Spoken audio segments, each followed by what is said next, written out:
Hola, mi nombre es Félix Losada, soy el director de Alfombras Artesanales en la Alpujarreña y estamos aquí en Hábitat presentando nuevas posibilidades para la fabricación de alfombras. Una de ellas es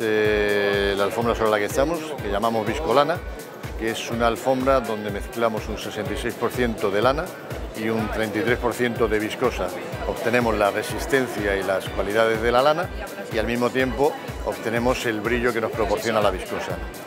También en esta semana estamos presentando una nueva marca que llamamos TRF, The Rack Factory, que consiste en una colección virtual de alfombras y va a ser una herramienta útil tanto para distribuidores como decoradores, pues van a encontrar una colección con cientos de alfombras donde van a poder cambiar medidas, van a poder cambiar color, hacer sus propias propuestas y estamos ilusionados con el proyecto, está gustando mucho a nuestros distribuidores.